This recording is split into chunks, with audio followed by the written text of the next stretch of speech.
Hey,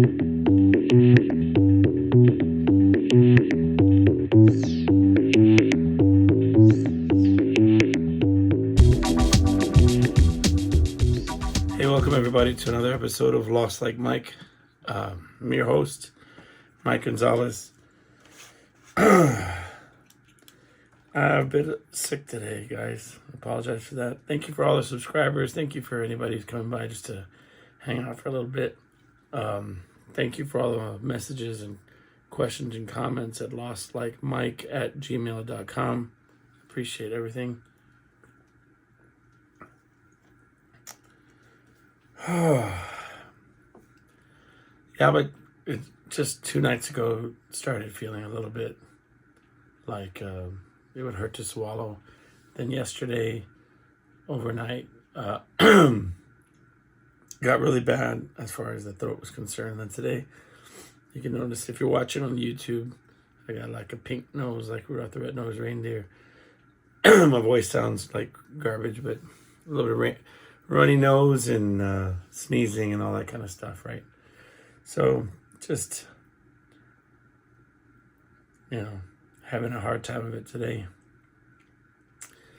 It's one of those things, you listen to podcasts, or if you are a listener of podcasts, or if you're somebody who enjoys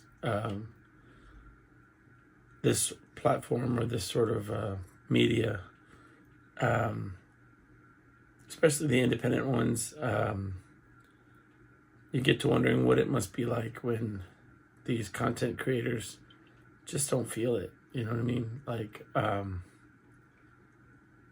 don't get me wrong, today, especially today, I feel like I have a lot on my mind. I have a lot that I want to get off my chest, I want to talk about. But I'm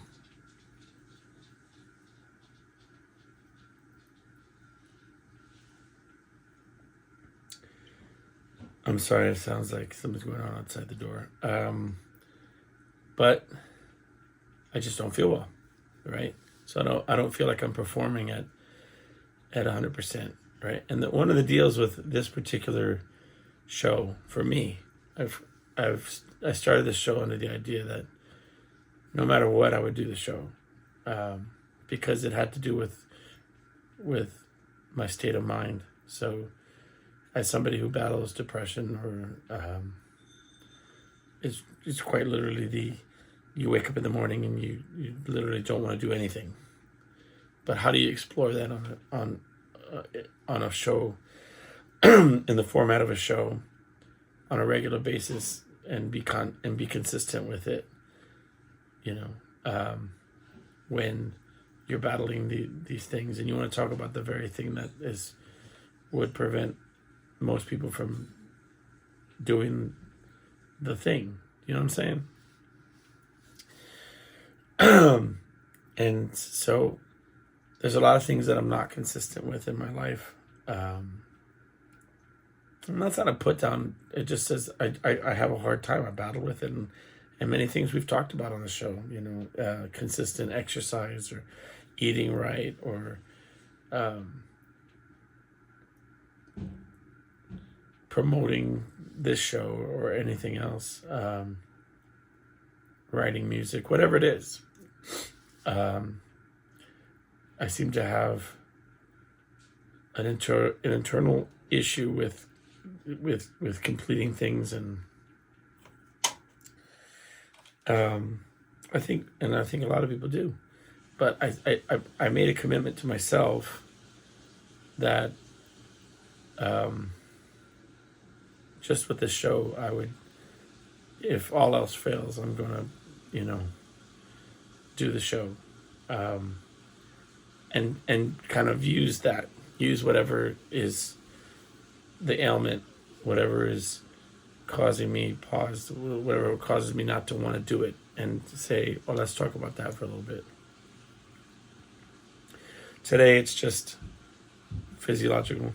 I just don't feel good. I feel like I've come down with something, and it's like when you're hyper aware of it, then you see it happening in real time. Like this morning, I was just the sore throat. Like I say morning, it's like 2 a.m. I woke up and I had to go get up and look for throat lozenges because I it was I was unable to sleep. It hurt so bad to swallow. Uh, and then I get to work and I just feel like kind of groggy.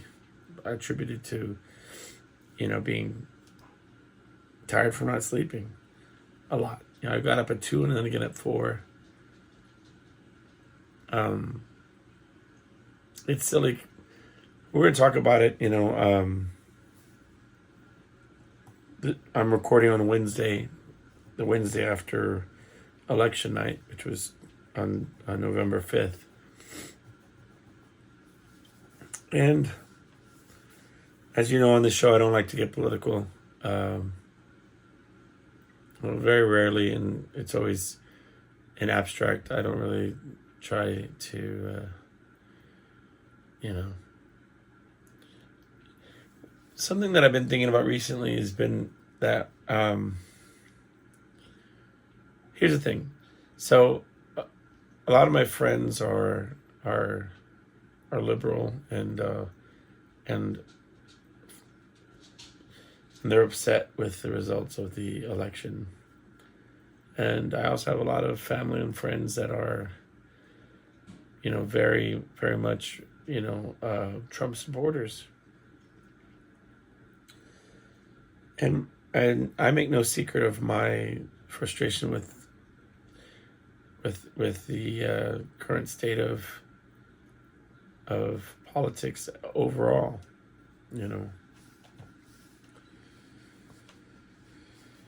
And but here's the thing. I recently I've just been overcome by this general sense of appreciation, like of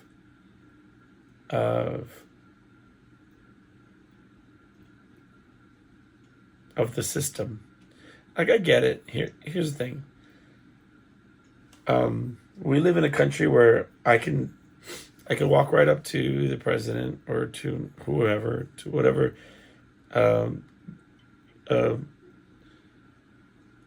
government representative. Like, I can go to the council person in my district, or I can go to I have told the judge before, and I've told or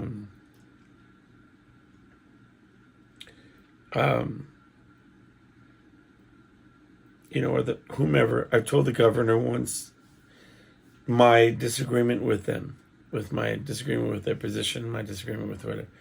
There was this, I remember I was at some silly conference in high school, and the governor was hosting it, and I was frustrated with the idea because I was a pretty decent kid at the time.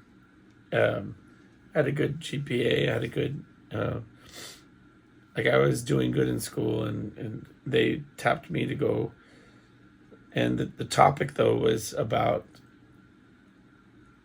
how to fix our situation with bad kids, you know what I mean? And I was there with some friends that were picked as well, and they were all nerdy kids that wouldn't know the first thing about delinquents or druggies or gang people or whatever.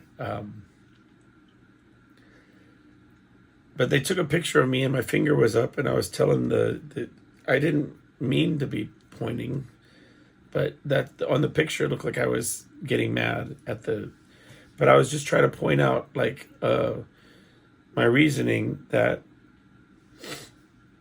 if you wanted to find out what's going on in the minds of delinquents, then you should maybe talk to delinquents and not the scared nerdy kids that don't know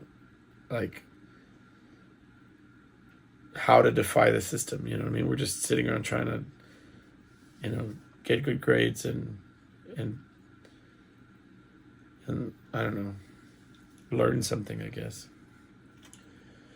Now, if you want to find out what's going on in my mind, that's fine. Let's go. But whatever. But Anyway, the point being that they took a photograph and it was like a big deal. And I've never had a problem with speaking my mind to people in positions of authority. But I guess my point being that we live in a country where that doesn't cost your life. There's a great, that's not a great, but there's this video of Saddam Hussein, and he's speaking like kind of in a like a addressing, like the way we have a State of the Union speech or whatever, and he starts calling out names, saying names, and they're instructed to stand up, and the expectation is these people that are standing up are being escorted out and being executed because they disagreed with they were against his policy. They were against his position. And I think that's crazy. Like, dissidents are always being, disappeared in many different in right here today in our world today, people that are in opposition in countries where it's just not allowed to share. So my point is, I voted, you voted. I hope you voted. If you didn't, in the famous words of Geddy Lee, singer and bass player from Rush, I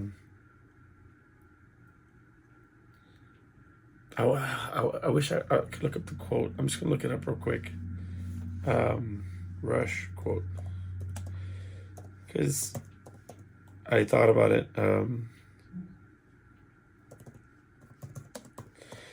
I don't want to misquote him. I have another one too that I'm all trying to be prepared today, even though I'm not feeling good. You don't want to hear me typing. Yeah, okay, so it's in a song called Free Will. And his quote is, "If you choose not to decide, you still have made a choice." Great quote, right? Famous Geddy Lee. Yeah, so if you didn't vote, you voted. You voted in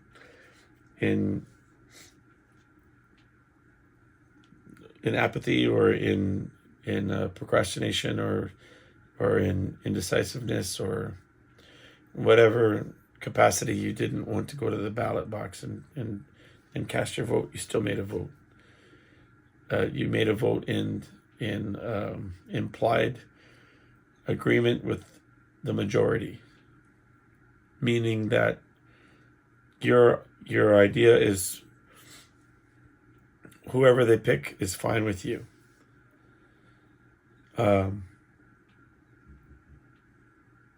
And that's not a put down. I'm not saying it as a pejorative, like that. I'm just saying that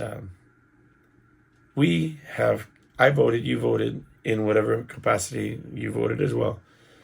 And perhaps the person you wanted to win, or perhaps the person I wanted to win, won, or perhaps the person I voted for lost. The point is, we had a say in it. And if you look at the numbers, I've talked about it, and it's no secret the country is polarized. The margin was very, thin. Nothing new. I mean, if you go back through previous elections, often enough, it's the country's pretty, divided. I would say that Donald Trump won not only the popular vote, but also the electoral vote, and pretty resoundingly won the victory. At this morning, it was well over the 270 electoral votes necessary to win, and the margin was over like 5-6 million votes, and they hadn't finished tallying, but it's pretty. I was very proud though. The early voter turnout was 78 million or something like that of people came out and voted early. I was very proud that people wanted to have their voice heard, and I think that's what I want to focus on. Like, we could be frustrated with the politics of the ones who win, but the takeaway I feel is that frustrations were felt on both sides of the aisle, and the need to raise their hand and say, this is how I feel, this is who I think can take us to the next and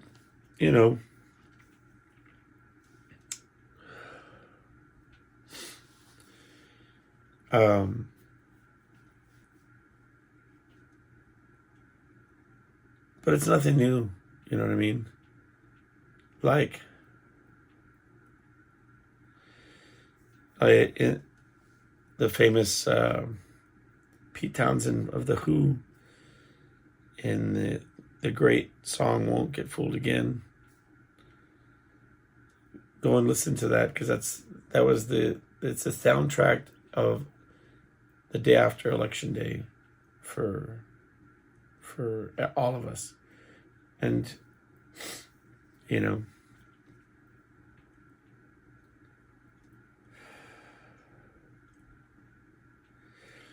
you tip your hat to the new Constitution, take a bow for the new revolution, smile and grin at the change all around, pick up my guitar and play just like yesterday.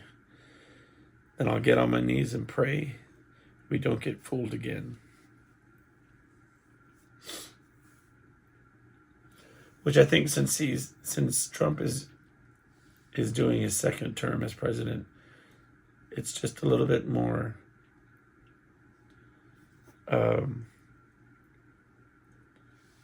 poignant that we don't get fooled again.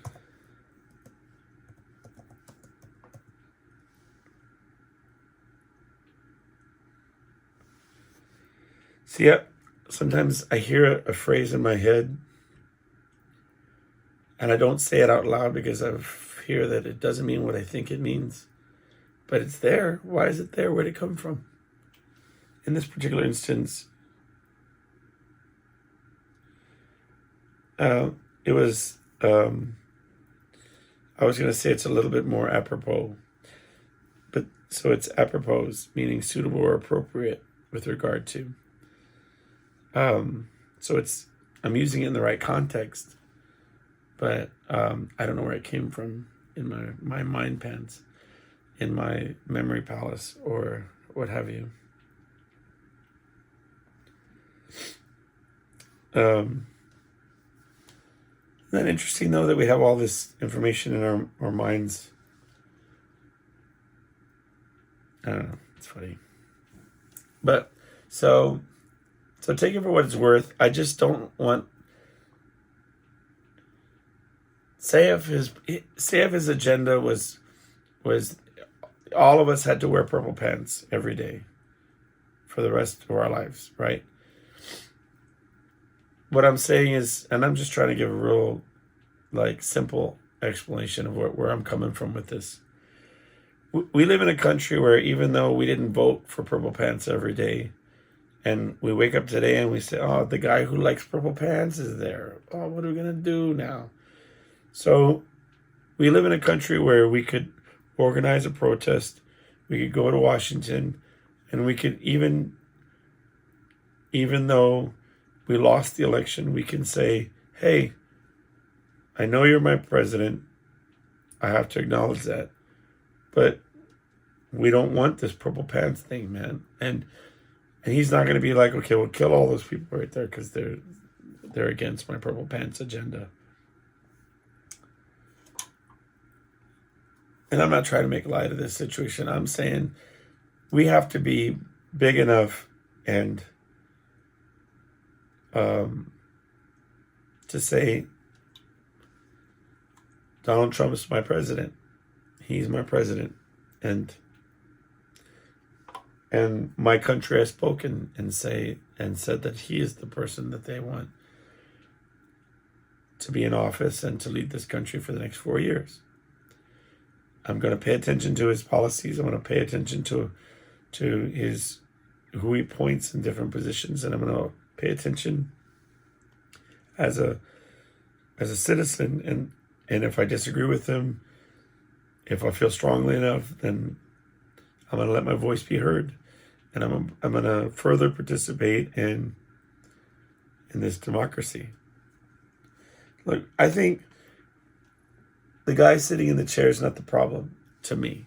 To me, I think the people pulling the strings behind the scenes, corporations, big pharma, the industrial military complex. I mean, there's larger things that we need to understand and be aware of. I saw this clip of Trump saying that he knew the tax codes better than anybody and that he exploited the tax codes. Yeah, sure. But he was a businessman and he was making money, and that's what it was about. Like, why shouldn't he use the loopholes that exist? I'm paraphrasing.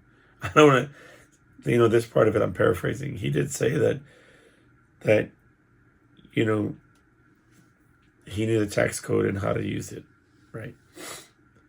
But he was saying in a response to, it was in the previous election campaign when Hillary Clinton was trying to say that he avoided paying taxes or what have you. And his point was that she was in a position of power, right? She had been for years with her husband and then on her own. Why didn't she change that or attempt to change those loopholes or those policies? Why not? And his point was that her friends, her cronies, people that she associated with were exploiting those same loopholes. It didn't matter that they were Democrat or Republican or what have you. Like, they were still using those loopholes. They weren't doing anything about it. Now, who he answers to at the same time, I can't say, right? So maybe, we should still be bothered today as we were yesterday that Elon Musk and Bill Gates and all these different people, they may or may not pay they may not pay taxes. A lot of these folks, Jeff Bezos, these billionaires know every trick in the book to not have to pay their share of taxes. But as an American citizen that in middle class, all my friends, everybody that I know, they wait around for what at the end of the year? Their tax return check. You know what I'm saying? Like, they're not just paying taxes without looking for every loophole, without looking for every tax credit and break that they can get. You know what I'm saying? I can speak from my own experience that,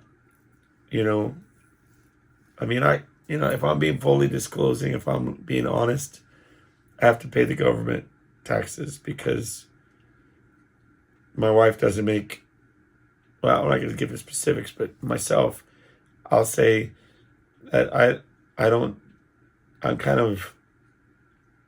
guilty of not taking out taxes from my shows and everything until the end of the year, and then I get screwed. Not screwed. I have to pay the taxes. I pay the taxes. You may be shouting from wherever you are, do you write off every little thing that you... Yes, I try. I write off parking and, this shirt I bought at Goodwill. Just my guitar strings, whatever. You know what I'm saying? I try to write off what I can, but when you're setting aside this money, it doesn't come out like the way that it does in a sort of typical job or whatever. Anyway, so I do pay my share of the taxes, right? But I do look for the things that I could write off and whatever. And if I had a giant corporation, here's the thing. I remember one time they were talking about, like, one of these economists was saying that we should have just a small, flat tax rate.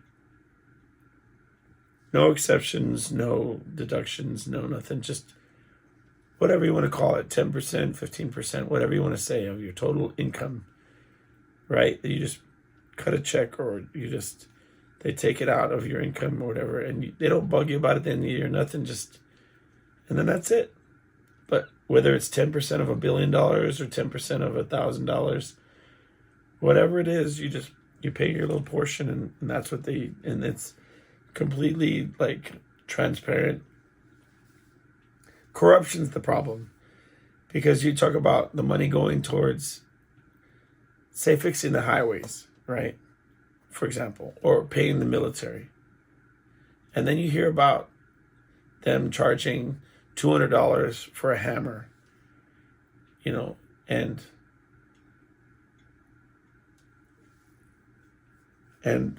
basically gouging on all the parts for something. And that's more of something that pisses me off than, you know what I mean?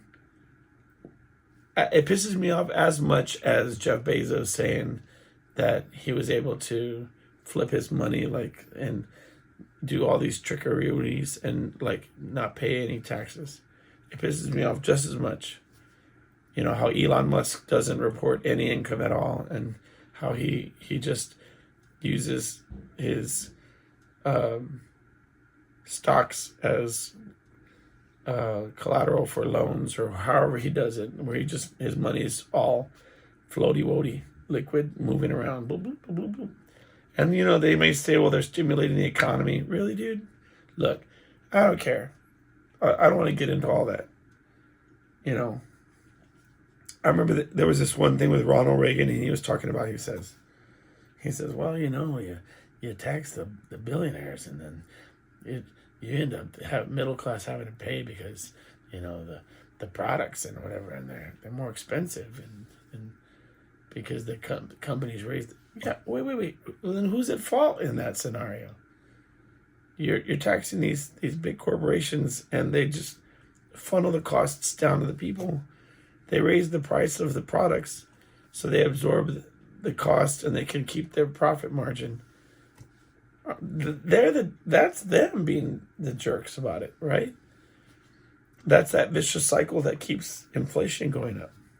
All right. Anyway, I've spoken enough out of school. All I know now, as Socrates or Plato, whoever said it, is I don't know a damn thing. And I think they said it just like that. I think my mom was telling me something the other day, and she said it. It was kind of like that Shakespeare quote that we said, and that we butchered, and then we were laughing about it. That all life's a video, and we're just puppets. But my mom had said another quote the other day, and it was the same thing happened. It was butchered, and she was like, I'm sorry, I messed. I said, no, you know what?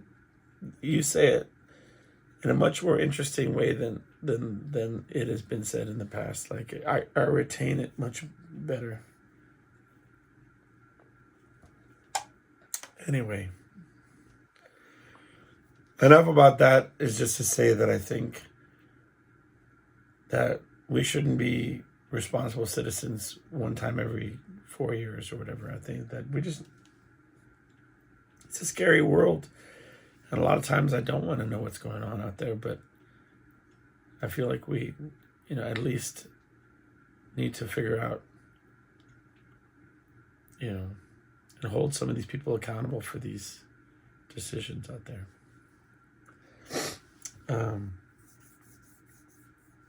I went down a rabbit hole. I was thinking about seeing faces, right, in objects. See, really how it started was seeing faces in water spots. And I didn't know how deep this was going to go, right? But I was looking it up online, and as you do,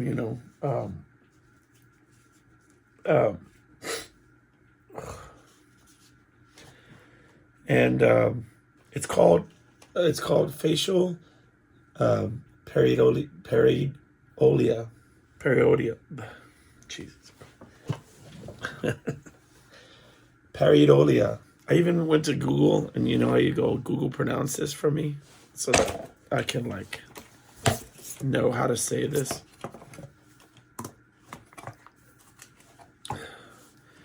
And it was facial pareidolia. I said it 100 times right, dude. I'm telling you, I kept saying pareidolia, pareidolia, pareidolia, pareidolia, pareidolia. And then I come on here and I say whatever I just said. Yeah, so it's facial pareidolia. And that's straight up just the concept of seeing faces in objects. And they showed an outlet, where you see the two prongs on the top and then the one prong on the bottom. But the way they show the picture, it makes it look like a little face, right? That was their example. But I'm talking about like a water spot on a ceiling where you see it at a certain angle and it looks like somebody looking at you, or like a face. I even showed these little picture in my shower. One of the tiles, I have these tiles, right? And if you know how tiles go, there's not an infinite version of tiles. They have a couple of patterns on tiles. When it's it's supposed to look like natural rock or something, right?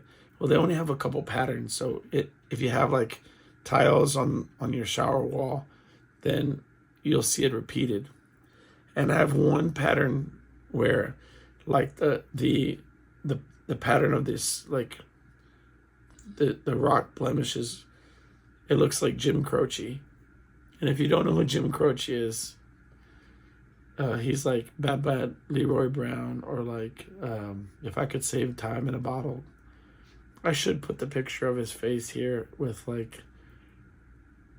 the water spot that looks, it's not a water spot, but the little design.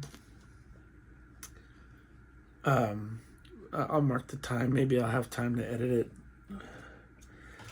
Dude, I so want to blow my nose really bad. I hate, you ever see those people that, when they're acting on a movie and they start crying, and you're in it, you're like, wow, they're crying, right? But then if they have boogers, then you it's completely legit. This fool is method acting. They're in it, they're crying.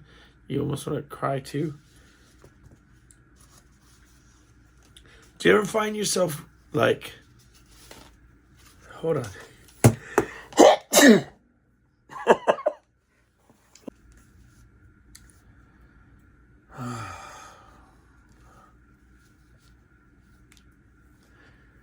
I don't know if I'm gonna keep that. I might have to edit that out. That might just be my excuse. I might be I had to I'm on mocoso, just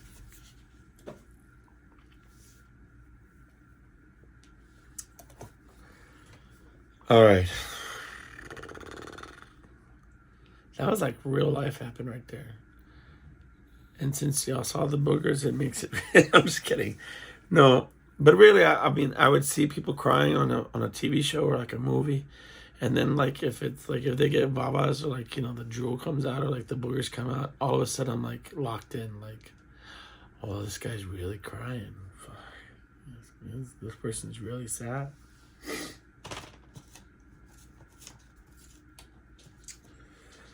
Is that proof? I voted. It's a little sticker. It says I voted. Yo vote.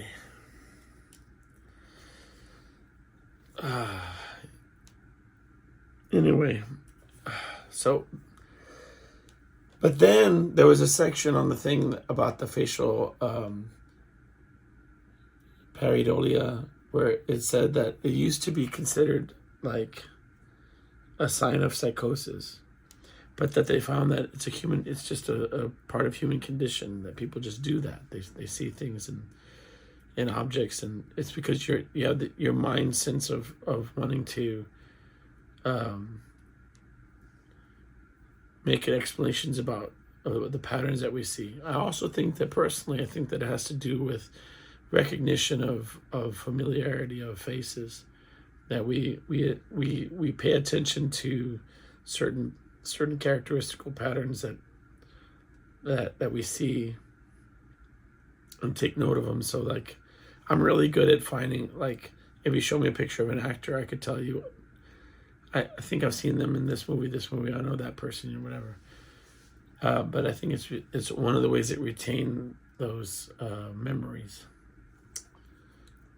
Okay, but then they said that it's a broader idea of this is apophilia, which is the tendency to try to find patterns in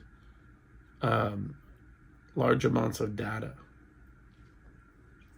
which got me a little nervous, right? Because I mean, that's legitimately, that's the concept. One of the pillars of this show is a version of that, because I talk about like seeing the universe trying to tell us things in common things that we're seeing over time, right? Basically, like common themes that you see in TV shows or in conversations with people, in artwork, or in the books that you're reading at a given time, or dogs barking when you're saying something as an agreement from the universe. But that's not the same. That's more correlation, not causation. No, isn't that one of those that you love to hear? Correlation versus causation. Let's see if it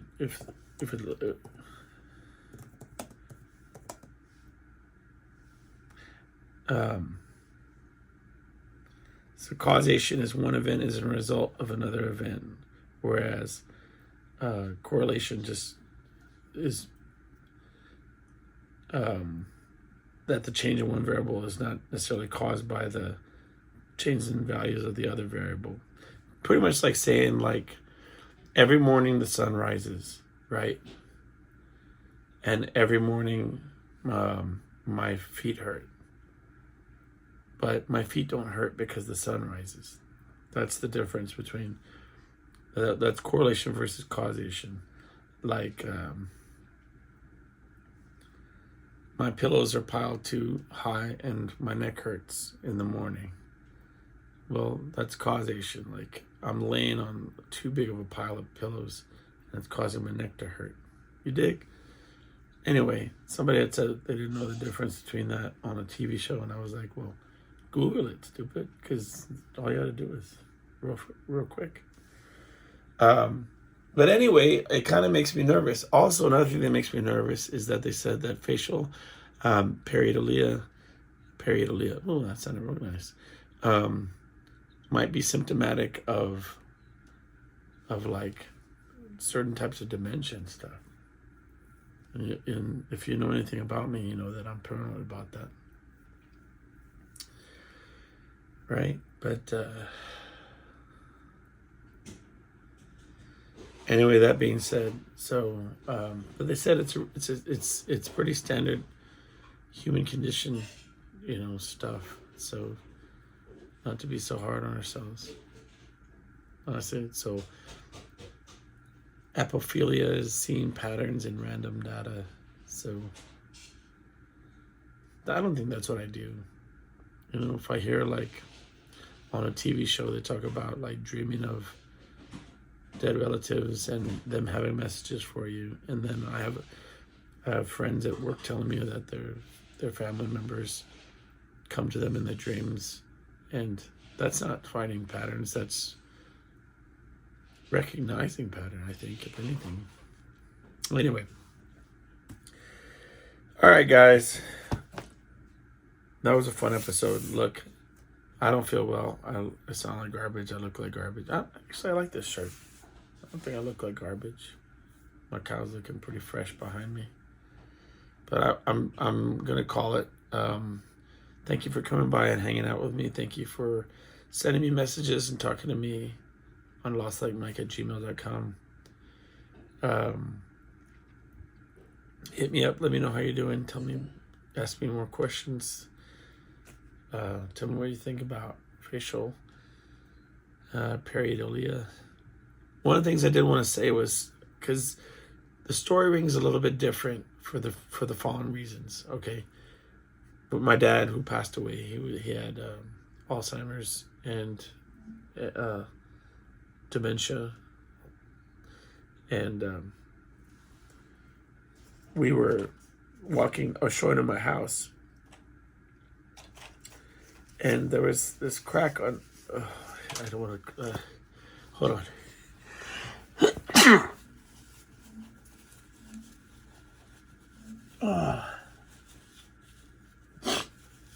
Does it ever hurt? Does it ever hurt when you sneeze, like body parts? Cheese and crackers, that hurt. Anyway, and my dad points up to the ceiling. I mean, it was not in his advanced stages of this stuff. He was pretty early on. But we were walking, and he points up at the ceiling. He says, "You see that too, don't you?" And I was like, "Well, yeah, Pop, I see that."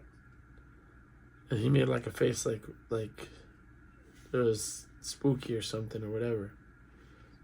But back then, I kind of attributed more to that sort of idea that it was, you know. But, it's funny. I'll take pictures of things, like I'll see a face in the ground or see something, and I'll take a picture with my phone. But the next day, I'll look at the picture, and I won't see it. And we're like, what was I thinking? But anyway. But Jim Croce is in one of my shower tiles. So believe that shit. All right. Anyway, thank y'all for hanging out. I'll see y'all next time. Take care of yourself.